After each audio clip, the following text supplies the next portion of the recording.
Dante Castro, cuentero de Monte Dentro. Escarmiento. Normalmente la cueva era cálida por las fogatas que prendían en su interior con algunos troncos secos que recogían a lo largo de las jornadas. Pero esa noche el frío no dejaba dormir a nadie, y a los centinelas les era indiferente ser relevados o no. A César una vez le contaron que el frío realmente comienza cuando ninguna vestimenta es capaz de combatirlo. Y esa noche sintió que su poncho era un estorbo inútil, que le daba lo mismo tener puesta o no su casaca de cuero gastada por el uso. Pedro insistía en sacar la última gota de zumo amargo a su bola de coca, porque sabía que después del escupitajo final no tendría nada para el carrillo. Demetrio danzaba como una fiera enjaulada, tratando de espantar el hielo, caminando sobre sus pasos y haciendo flexiones para desentumecer las piernas agarrotadas en 4 horas de guardia. El frío y el hambre eran una mala combinación, que cada uno tenía que combatir por cuenta propia, en las últimas horas que le quedaban a la noche. «Carajo», balbuceó Demetrio con la boca temblorosa. «Peor te iría si estuvieras de guardia», respondió Pedro señalando la salida de la cueva. «Peor sería, pues». «Traten de dormir pensando en otra cosa», sugirió César, sin reparar que había dicho una burrada. Lo peor era dormir.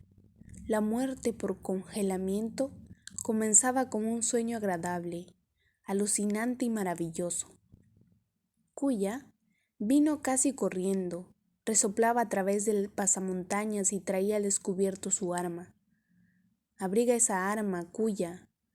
«¿Cómo la traes así?», habló fuerte Pedro. «Ya casi amanece, comandante». Cogió una bufanda y envolvió la metralleta como si fuera un niño.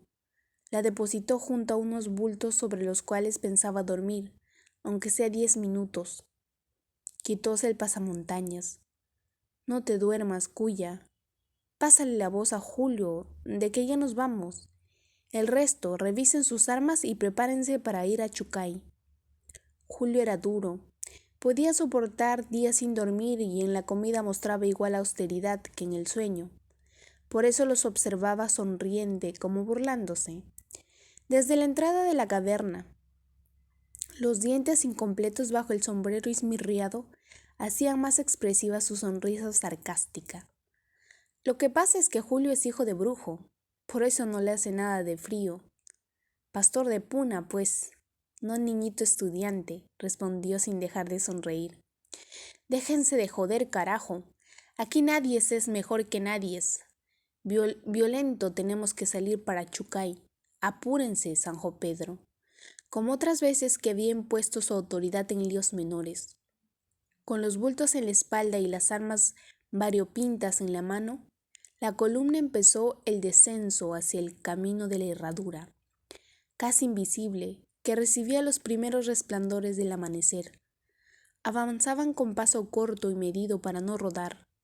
Los cactos parecían personas desgarbadas, que elevaban sus brazos al sol naciente. «Chispas», susurró César al perder el equilibrio, vencido por el peso de la mochila y de la rudimentaria escopeta que cargaba. Julio lo aferró de un brazo evitando una tragedia. Rodaron algunas piedras. «Felizmente la represión anda lejos. De si no el descuido de este compañero nos cuesta el pescuezo», habló el comandante. «Guagüita», se burló Julio soltándole el brazo. «Ya te veré perdido en la ciudad. Ahí yo te voy a sujetar para que no te vayas de cara. Estamos fundando nueva república, sin diferencias. Mejor acaban el pleito, pero para otra vez ya no lo agarres, Julio. A ver si aprende a andar en los cerros», habló Pedro. Llegaron a ver Chucay después de casi 3 horas de mal camino. Era domingo y la gente lucía flores en el sombrero en un ambiente de feria. La columna no fue vista por nadie, excepto por un gavilán que sobrevolaba la pequeña plazuela de techos rojos. Las casitas eran un atentado mayúsculo contra la simetría y podría notarse que sus constructores no usaron la plomada ni el nivel. Era solo un caserío en medio de lomas verdes. Cuya Había sido obrero de construcción y notaba a lo lejos las imperfecciones de las paredes y los techos. Carajo, ¿quién sería su maestro de obra? Habría que darle vuelta a ese bestia. La columna se introdujo por unos ralos montes ribereños que rodeaban la carretera de Ripio. Las hojas humedecidas por el rocío empaparon sus ropas al pasar. Algunas torcasas salieron espantadas en vuelo veloz y desde lejos fueron advertidos por unos niños que jugaban en el fango. Atatao, esos changos van a dar la alarma ahora, advirtió Julio. Déjalos que le den, pues. Mejor es que sepan, dijo el comandante. En Chucay ya se había corrido la voz de que los compañeros andaban cerca, pero la gente se espantó cuando supo que los tenían a la puerta del pueblo. Los que no tenían que temer aguardaron en posición solemne en la plazuela. Otros recogían sus bultos para huir aunque no sabían hacia dónde. La columna entró con los rostros cubiertos por pasamontañas de colores, y solo Pedro exhibía su metralleta vista y paciencia de la gente. Los hombres con sombrero negro y las mujeres con sombreros lúcumas y blancos lo vieron tomar posesión de uno de los pollos de piedra a modo de tribuna. El resto se distribuyó en las esquinas. Habló en quechua. Compañeros, no hay por qué tener miedo, porque no venimos a matar a la gente ni a robar. Somos del pueblo como ustedes y sufrimos la pobreza igual que ustedes. Por eso nuestra lucha armada arde victoriosa contra los que nos oprimen. Nosotros no castigamos sino a los soplones y traidores, compañeros. Solo queremos recibir de su bondad algunos alimentos para continuar nuestro camino hacia la revolución. Esgrimía el dedo en alto y con la zurda sujetaba firmemente su arma. De pronto, Demetrio se acercó al orador y le entregó un papelito alcanzado por mano misterioso. El pedazo decía concisamente: ejecutar a Rosa Escudero por colaborar con los hinchis, y firmaba Nancy. El nombre que significaba órdenes indiscutibles en la zona. El público esperaba pacientemente que el encapuchado terminase de leer para que siga hablando. El sol de las 11 no permitía elevar la vista al cielo. Pero compañeros, los soplones se venden a quienes matan a sus hijos y violan a sus hijas. Y aquí, compañeros, tenemos el nombre de uno de esos demonios. La justicia del pueblo no se hace esperar. Así que hoy día habrá escarmiento. ¿Escarmiento?, comentó una mujer asustada. Escarmiento, murmuró un campesino a otro. La voz corría de boca en boca. Era una palabra temida en el valle. El gavilán chilló sobre sus cabezas como un mal presagio. ¡Viva la lucha armada, compañeros!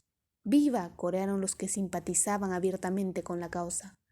Otros guardaron silencio en público, porque sabían que los hinches de la Guardia Civil arrancaban verdades hasta las piedras del camino. Causachum, presidente Gonzalo. Causachum. Guañuchum, soplones. Guañuchum.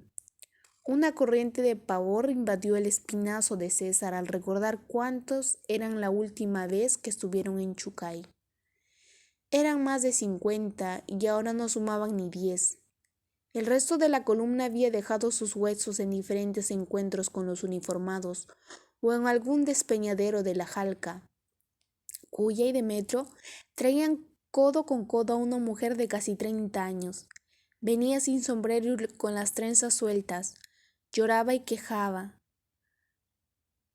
se quejaba en quechua, tratando de arrojarse al piso. La blusa la llevaba una pechera bordada por mano experta y su pollera era de color ladrillo. Perdón, papacitos, por mis hijitas, papay. ¿Has ayudado a los hinchis? ¡Contesta!, gritó Pedro sin bajar del pollo. La gente miraba en silencio con rostros inexpresivos. Julio, con el fusil terciado a la espalda, transportaba una mesa. César ya conocía el proceso, así que extrajo de su morral sin apuro una bandera roja y la fue desenvolviendo con delicadeza. Brilló la hoz y el martillo de papel lustre. La pondría sobre la mesa a modo de mantel y el tribunal estaría instalado. Yo lo hizo por las guaguas, papacitos, perdónenme. ¿Cuántos eran? Habla. Solo les vendí comida, papay. Con su plata me pagaron. 12 nomás eran, papay. Has hecho negocio con los hinchis y pagarás caro tu traición. Ya dijimos que moriría quien dé comida ni agua a los hinchis, ¿verdad? ¿Verdad, papacito? Pero me obligaron. El pollo sirvió de asiento al orador delante de la mesa embanderada. Solo Pedro la juzgaría y consultaría con la columna en caso de haber dudas. La mujer lloraba con la cara en el suelo y la población observaba a respetable distancia. Entonces, ¿no le dije a la Rosa Escudero?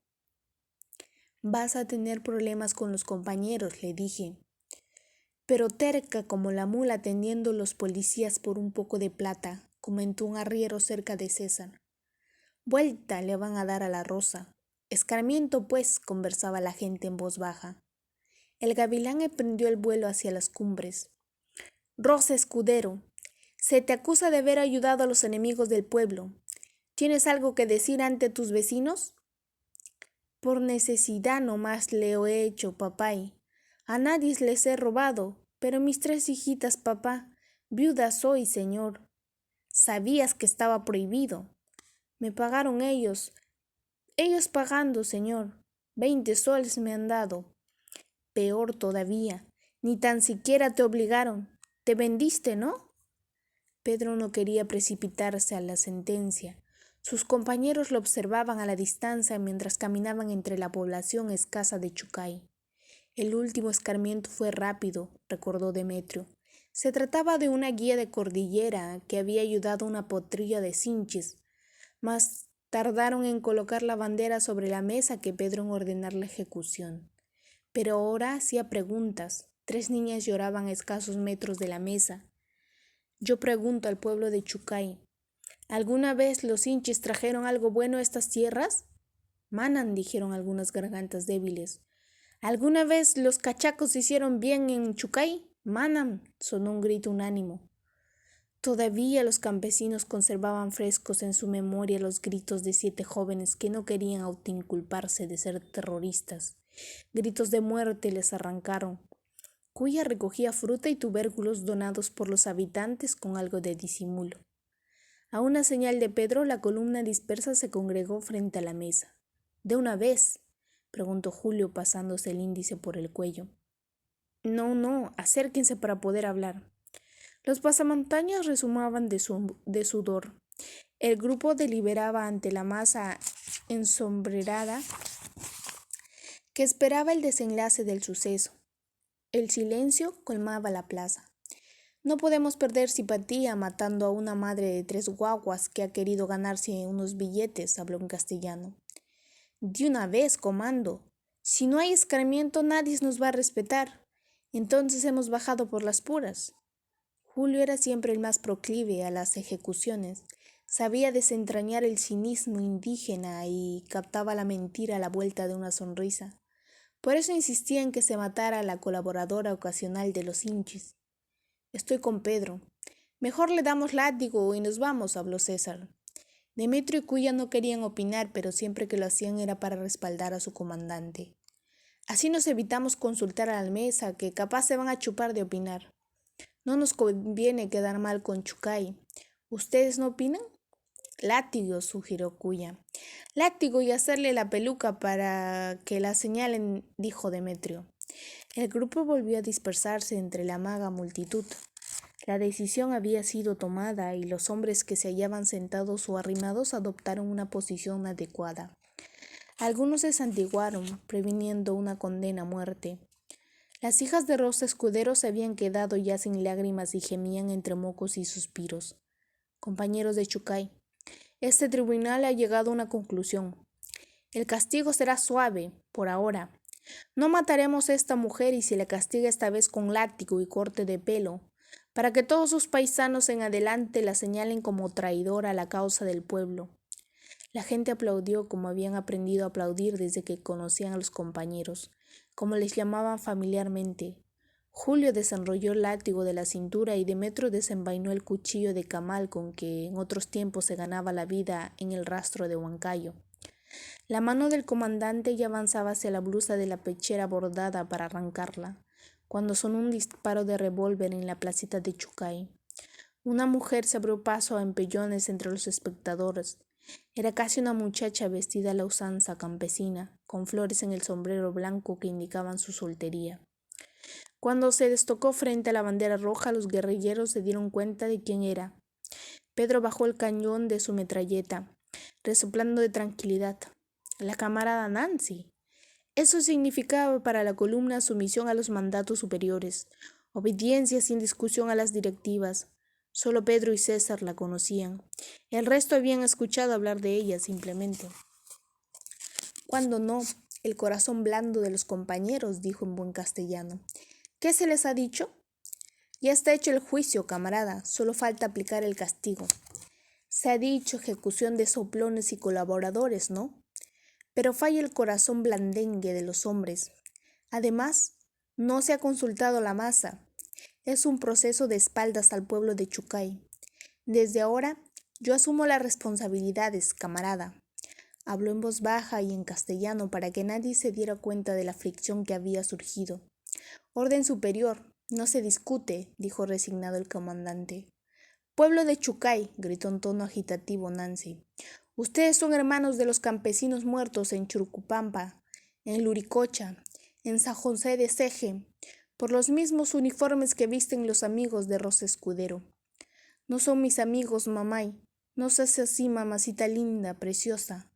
Ahora ruegas porque estás cercana al castigo, pero alimentaste a quienes matan gente pobre como tú. No se deje engañar por las lágrimas de una traidora. ¿Sabe alguien acaso lo que habló esta mujer con los hinchis? ¿Saben si ellos le pagaron algo más por tirar dedos señalando a su vecino? La camarada Nancy hablaba a gritos y con el rostro descubierto. El gavilán regresaba de las alturas con vuelo lento sobre la plaza. A nadie se ha acusado, virgencita linda, no me hagas sufrir. Timoteo Rodríguez. ¿Quiénes mataron a tus hijos? ¿Quiénes te han condenado a mendigar hasta el día de tu muerte? Los rostros voltearon hacia el interpelado, un hombre demasiado bajo de estatura que andaba siempre de negro. Los hinches, pues, mamá, respondió con voz ronca. ¿Y quiénes violaron a tu hija, Escolástica, Guamaní? ¿Por quiénes vas a ser abuela de la vergüenza? Sinchis, pues. ¿Quién no sabe? Contestó una mujer que friseaba los 50 años ya sin dentadura. Genaro Janampa, tú eres hombre de buena memoria. ¿Quién mató a tu anciano padre por tan solo ser sordo? Allí fueron ellos, pues. Le dijeron alto y él siguió caminando. Ellos también usan pasamontañas, pero negras son sus cabezas. Quienes no conocen el uniforme, siguió hablando el pueblo. Y todo esto sucedió antes que le dieras de comer a esos perros. Todos estos crímenes tú los conocías, Rosa Escudero, porque sucedieron en tu pueblo. Podemos pasarnos la tarde recordando. César sintió un nudo en las entrañas. El hambre había dejado de acosarlo y ahora los gases ocupaban de invadir sus interiores. La acusada juntó las manos en actitud de rezar y contemplaba a través de las lágrimas a su acusadora. Pido al pueblo de Chucay que vote por la muerte de esta soplona y traidora, que se ha vendido a los extraños. Que la manera de votar sea sacándose el sombrero, dijo por último con los brazos en alto. Rosa Escudero tenía el rostro sobre la tierra y las súplicas seguían brotando de sus labios embarrados. Los primeros en descubrirse fueron los más jóvenes, simpatizantes abiertos de los compañeros. Otros le siguieron y nadie podría asegurar si fue por inercia o por convencimiento. Julio se encargó con el puñal de Demetrio de darle muerte. Las pocas municiones eran para el enemigo.